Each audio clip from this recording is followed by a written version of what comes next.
All right, here we are back on a Wednesday night, as we like to call it, Winning Wednesday here on the Heat Ratio Network. Live on YouTube, I'm Dave Gleckner. Gleck at Twitter. This is Philly Bets episode 9, and back in the saddle, my man X Drums. Drumheller, what's up, bud?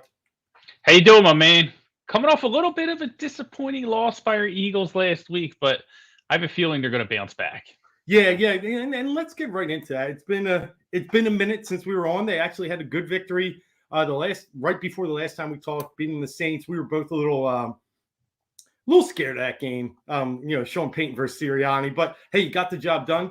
But he can't get done against Joe Judge. And really, I think the barks that were coming out of this game up in the Meadowlands this past weekend were directly aimed at Sirianni.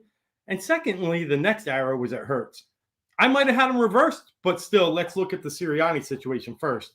Against a team you should have dominated running the ball, you got away from it, and you just wouldn't commit to it. You said that's your bread and butter, and you were just being down 3 scared you. It was just funny. I felt like he was trying to play from behind the whole game, even when it was 0-0, even when it was 3-0. And that's not Sirianni. He's not good at playing from behind. Yeah, and it's a learning experience for him, and that's the thing with the situation. And I know people don't want to hear about that, but that's why you have to really wait until the end of the year to judge this thing. We talked in the beginning of the year how challenging the schedule was, and then it lightens up, right? So the key for Sirianni was to keep this team together during the first half so they can make a push in the second half. But what he's finding out now is life is a little bit different when you're playing with expectation as opposed to when you're the underdog every week and nobody expects you to win, right? So a little bit more pressure, and we saw that pressure get to both Nick Sirianni and Jalen Hurts last weekend. They did. And I mean, as much as I was disappointed in Sirianni's approach, and he tried to remedy it here and there, had a good drive in the second half there to get a touchdown when he really did stick to the ground in Boston Scott. And I think he was sticking to it late in the game until Scott coughed it up. And then got a little panic mode again. I really was more disappointed in Jalen Hurts. The interceptions he threw were not even rookie. They're not even college mistakes. Those are like high school mistakes. The one at the goal line, it's just inexcusable with the time left on the clock for him to even attempt to throw that in the corner where he threw it. And, Sirianni's got to be able to trust his quarterback, right? And I'm not sure how much trust level he can have anymore going forward here if he continues to throw these balls. The long ball's awful, right? The safety, he's staring. The TV commentators are even saying he just stares one way the whole time. It's not fixed after 12 games, and it really worries me. There's reason for concern, but we gotta let this thing play out, right? And the thing with Jalen Hurts is that, again, it's, the one thing that he did good, and I think that was the reason for the Eagles' success, from a quarterback standpoint, was he protected the ball in the red zone. And we saw him go completely out of character, and all that completely, went down the crapper at the Meadowlands. And, he's got to learn to protect the ball in the red zone, because this team is not explosive enough. If your identity is going to be you're going to win by running the football, you're not explosive enough to be able to turn the ball over, when you should be getting points. When you're in that red zone, you got to get points. You got to get touchdowns. You can't walk away with 0. And that's really, what killed them.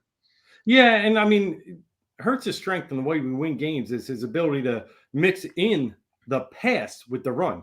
The run should be his primary. It really, his RPOs are pretty solid. And when he can blend in the pass there, 20 attempts a game, complete 12, he's pretty good.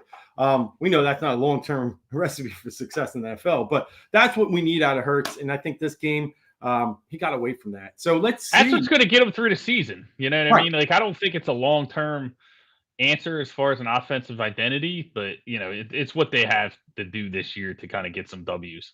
And it can, right? We sure. Softening up. We got 5 games left, and really, they're all winnable. Even if the Cowboys are at full force, I think we're starting to see there's a situation where the Eagles can compete with the Cowboys. Throw away week 2, and you got a shot. And I think part of that shot will be Dak doesn't play well in cold weather and doesn't play well here. We've seen that history. But let's get there first, and we go up to the Meadowlands again this week, take the bus up, and we got the Jets. And I think, correct me if I'm wrong, the Jets have never beaten the Eagles in the history of their franchise. It's one of the only teams they've never beat. I think it's the only team the Eagles have a goose egg up against on the other side. it's interesting that, they don't play too often, but to know that the Eagles have that kind of competitive advantage. And then you look at the spread this week and you see what we're faced against, and you got the Eagles as a big 7-point favorite at the Jets. It's telling you something, isn't it? It is. It is. Seven's the key number, right? So it's a big one. Not sure if it's going to get through the seven. Lines makers want to put it at the seven, but Dave, I'm shocked that there's only a few teams that the Jets haven't beat. To be honest with you, Yeah, yeah, it's a pretty bad franchise yeah. when you think about their history, and all the teams in the AFC East and whatnot. I don't know, man. Playing in that AFC, I'm surprised that list isn't much longer. To be honest with you, but yeah, huge. Key number at seven, down 6.5 in some spots. I don't think it's probably going to get down any further than that. I think we saw it drop a little bit with the Jalen Hurts news and some of the injury stuff, and but now it's kind of propping back up to seven, so probably going to stay there. But I like the Eagles in this matchup. I think this is a good get right spot for them. I don't see any way that they drop 2 games to New York. That can't happen, can it? No, it really can't. And I really like the situation as well. Like you said, when they get humbled a little bit, they go back to their roots. And what a perfect team to go back to running the ball against than the New York Jets. I'm not sure what Howard's status is this week, but still with Sanders, Scott, you can find some other, Hurts mixing in. I think it's going to be heavy run, and I think it's just it's a great matchup for the Eagles. I really, truly believe that. And if you look at what the Eagles have done on the other side, they've beaten Trevor Siemian. They've beaten, Teddy. They beat Sam Darnold. Zach Wilson's not even as good as those three. They're getting probably one of the cupcakes of the year, Jared Goff-esque. And I think that's what they do. They feast against these teams. I expect 2-3 turnovers, Slay to jump on one, and I just think we dominate on the ground. It kind of reminds me of the Detroit game. It really feels like that. Yeah, I think they work the running game in this one, but even if they don't, that's why I thought once this line came out, I said this is short. This is just too short. The Eagles can blow this team out. We've seen the Eagles win with margin. You look at some of the games they won, they blew the Saints out, they blew the Lions out. When they can execute their offense, they're going to win with margin, and they're going to win by points, and I think they'll be able to. I'm not even concerned. Is Hurts practicing? I know the ankle is a little banged up, but he is practicing. Okay. Yeah, but even if he taking full reps, but he's out there. Even if he can't go, I think they can cover the spread with Minshew. I'm not lying. I think because when you look at the Jets and how they're constructed, right? Up front, they got a little bit of beef. They can get a little pressure on the quarterback, right? Not really worried about that. The secondary is layman.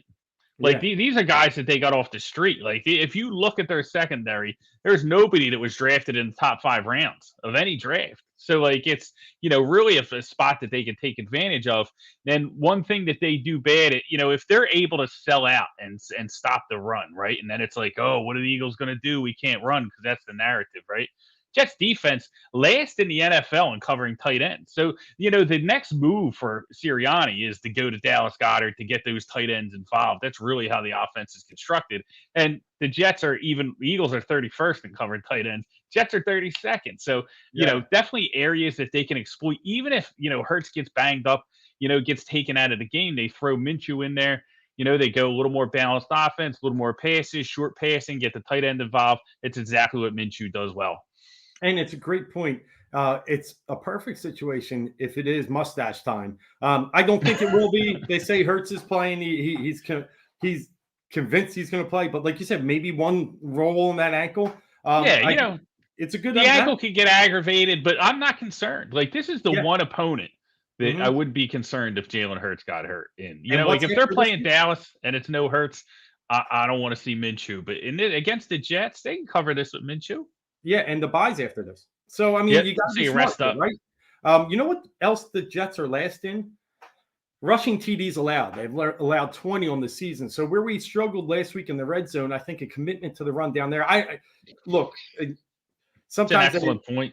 A Tiger just doesn't change the stripes. I just think they might sell out for the run, but we're physical. We're a good offensive line. I think down in the red zone is really where we're going to be able to convert and turn some of these, turnovers, what we had, into touchdowns. Yeah. I'll never forget, you talk about red zone offense and running the football, and I think too many teams get away from that. When they had Brady on that Manning cast and they were talking about him and they were just talking about what you try and do, different spots of the field, and they brought up the red zone, and he's like, if you can run it in the red zone, that's what you do. It's so easy. Why would you pass it if you don't have to? Just hand the ball off and run it in. so simple. And that's how the Patriots, built their dynasty, like really, running into the red zone, executing, running the football, down low. Everybody remembers like Randy Moss and all that, but they were a team that was built, in the red zone efficiency, doing those things. And I think having a strong running game against a defense that can't hold up against the run, you just got to pound it right at them until you're in the end zone. Yeah, I agree. I like it a lot. Player props really aren't up right now, but if I would look at anything, I actually do want to look at the Eagles running back scoring touchdowns. I will look into maybe some rushing yards, but Multiple. really, yeah, multiple touchdowns. That's what I'm going A to little look at. two The TD yards, action maybe on a. right, especially if Howard's playing. I mean, Mhm. it's hard. The yards are tough because, like you said, they could probably take advantage of some play action and get them, take care of the 20s with passing. But when they get down there, I'm looking for touchdowns. So talking about that, got a few minutes left here. I've been talking to some friends. Like my brother came up from North Carolina last week. We were talking about 3 first-round picks for the Eagles, right? And I wanted to scratch your brain real fast. I think it's happening. I think we can all agree the Colts have just played their hand too much. I think we're getting a first out of them. Where it falls, who cares? 3 firsts are very valuable. Out of the 3 firsts, just give me the positions you would focus on in the first round for the Eagles. I don't need to know player, just positions. Yeah, I think it kind of depends on where they're at. Like if they're in the Sure. middle, like if they're up towards Pure the top of needs. the draft, if I can get my hands on, a defensive lineman like Hutchinson or, Oh, if you get up in the top of the draft, you're going to do that. Those guys are going to come off the board. And it might be like if one of those picks is like, hey, if you can get like 8, 10, 14, something like that, or, something along those lines, maybe you can do that. But I would definitely focus on the defense. And I would focus on the quarterback position the way things stand right wow. now. Jalen Hurts, if he can really turn it up, these last couple weeks of the season, maybe there's, pause to kind of, double think that, second guess that. But right now, I think there's some talented quarterbacks, man. You got to have arm talent in this league. You got to be able to whip it around and really make defenses cover the entire field. And I think that there's some quarterbacks in this draft that can improve the Eagles. I love you, man. That's what I want to hear. Music to my ears. You know how I feel. I think you're going to get value on a guy like Sam Howell. He's probably my number 1 right now. Yeah, I love him, man. I love him too. And he had a down year. People think no. I actually think he had a really good year. No offensive line, no running game, 1 Had receiver. nobody, yeah. 1 receiver. He had to throw Yep. all year. That was it, dude. But I know we'll get into that. If I can't go there, I'm looking at wide receiver. Actually, I need a physical wide receiver. Either of the Ohio State ones. Really, Wilson Olave. I love that potential. And then defense. I saw Thibodeau dropping, below 5 in some mock drafts coming up. I don't know. I think they're worried about that robotic arm, but yeah. We won't get there, but man, dreams can come true, right? Well, if he's up there, someone's going to take him, and then everybody slides down. That's why, Yep. hey, can you get a Hutchinson? Can you get a guy like that? Like, depending on, what it looks like. I mean, Howie might go after like a Jordan Davis or somebody like that. Like, how he likes his defensive lineman. But Yeah. there's another, God, what's the kid's name from Georgia? The linebacker coming Dean. out. Yep, I Dean. wouldn't mind him, Yep. man. Yep. Suit him up, dude. He Nuts. can fly all over the field, man. He would help us a ton. So I I'd think, trade 2 for him. I'd trade 2 yeah, picks to get one like that. yeah. I mean, if you can get, Patrick Queen. Oh, he's like Patrick Queen, man. yeah, Everywhere. I know. I mean, if you can come out of draft with a quarterback, a defensive lineman, and a linebacker, I'm pretty happy. I mean, I understand the wide receiver thing, but I would probably try and look to free agency. I know that's not easy. Yeah. But it's Well, just I can't have Howie picking another wide receiver. I can't do it. I got you. My only thing there is if I can't get the Hal pick, maybe I go receiver and go QB second round. But I'm with you. It's QB's happening the first 2 rounds. I just think when you go past the first round, like you just forget it with the quarterback. Like at that point, it's like you're just reaching. Like you need, history is true. You're gonna end up with like Mason Rudolph or something like that, and why? Yeah, I can't. Yeah, there's so many that have drafted if they're second round. Only a few make it. Russell Wilson obviously is the one we. Yeah.